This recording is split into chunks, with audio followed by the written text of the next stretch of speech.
एक गांव में एक धनवान आदमी हुआ करता था। उसका नाम जितेंद्र था। वो दिल का बहुत अच्छा था, सब पे भरोसा करता था।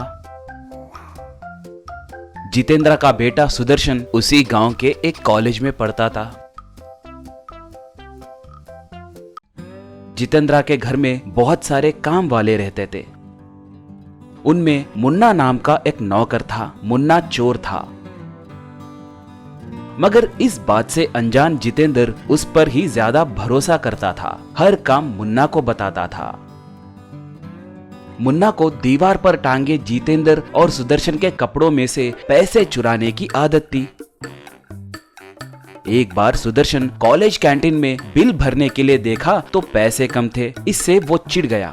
घर आकर सारे काम वालों के सामने पिताजी फिर से मेरे जेब में से पैसे गायब हुए हैं, कोई हमारे जेब में से पैसे चुरा रहा है, कहा। जितेंद्र तब, हमारे घर के काम वाले ऐसे नहीं कर सकते बेटा, कभी कभार मेरे जेब में से भी पैसे गायब होते हैं। लगता है ये काम किसी बाहर के चोर का है, मगर हमारे नौकर वैसे नहीं है, कहा। मुन्ना तब, छोटे साहब सच कह रहे हैं। हमारे घर में आप हमारा इतना अच्छा ख्याल रख रहे हैं तो किसी को चोरी करने की क्या जरूरत पड़ेगी। बोलिए, कल आपके जेब में के 10,000 रुपए में से सिर्फ 2,000 रुपए ही गए ना। लगता है आप ही कहीं खर्च करके भूल गए होंगे, एक बार देख लीजिए, कहा। जितेंद्र तब, पता नहीं, ये भी हो सकता है, आप पे शक करने के लिए मुझे माफ कीजिए, कहा।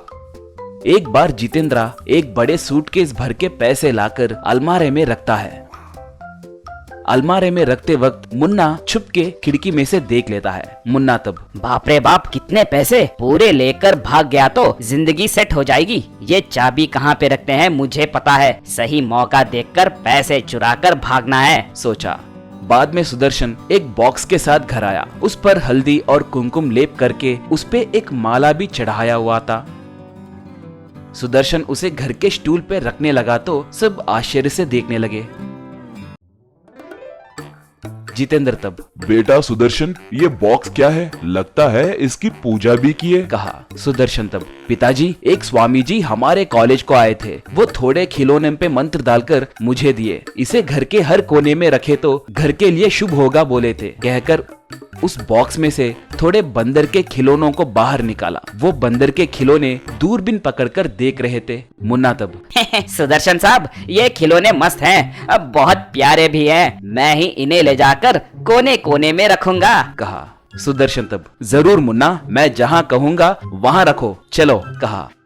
ऐसे सुदर्शन हर कमरे के कोने में एक मेज रखवा कर उसके ऊपर उन खिलौनों को रखवाया। एक बार रात के समय मुन्ना जितेंद्र के सोते वक्त चोरी छिपे तकिया के नीचे से चाबियां चुराया और उस चाबी की मदद से अलमारी को खोलकर उसमें रखे पैसों के सूटकेस को चुराकर ले गया। उसे अपने घर में पलंग के नीचे रखा। अगले दिन भोला जैसे शक्ल बनाकर काम को आया।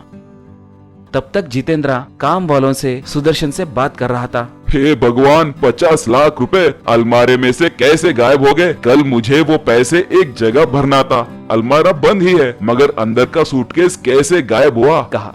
मुन्ना तब, ये क्या साहब, उतने पैसे आपने घर में कैसे रखे? बैंक में रख सकते थे ना। तुरंत पुलिस वालों को बुलाइए, चोर कौन है पता चल जाएगा, हम उसे पकड़कर उसकी धुलाई करेंगे। यूं दूसरे काम वालों को देखते हुए कहा जितेंद्र। जरूरत नहीं है मुन्ना, वो चोर कौन है अभी बताता हूँ, सब मेरे साथ आइए, कहा। ऐसे वो सबको लेकर कमरे के कोने में रखे उस बंदर के खिलौने के पास आकर उसे एक लकड़ी से मारा। बस वो खिलौना टूटकर उसके अंदर से एक सीसीटीवी कैमरा गिरा। उसे देखकर सब आश्चर्य में पड़ गए। सुदर्शन तब, जैसे आप सोच रहे हैं, ये खिलौना नहीं है, ये सीसी कैमरा है। ये जो भी रिकॉर्ड करता है वो सब फोन में देख सकते हैं। पिताजी, मेरे फोन में वो चोर कौन है देखिए, मैंने सुबह ही देख लिया है, कहकर उसे फोन दिया। जितेंद्र फोन में वीडियो देखा तो उसमें मुन्ना सूटकेस को चोरी करके वहां से जाना दिखाई दिया। सुदर्शन तब, रे मुन्ना, मुझे तुम पर शक था, इसीलिए ये सब किया। तुम परसों मेरे जेब में से 2000 रुपए चुराए जब तुम्हारे होशियारी से मेरे जेब में 10,000 रुपए थे कहकर बोले थे, याद है? मेरे जेब में 10,000 रुपए थे कहकर इसे कैसे पता चला कहकर मैंने सोचा, तब से तुम पर नजर रखने लगा। अब तुम ऐसे पकड़े गए, चोर कही के। चलो, पैसे कहाँ पर रखे नहीं दिखाए तो पुलिस को बुलाना पड़ेगा, कहा। मुन्ना अपने घर में सूटकेस को निकालकर देते ही सब मिलकर उसे खूब मारे। बाद में मुन्ना उस गांव को छोड़कर चले गया।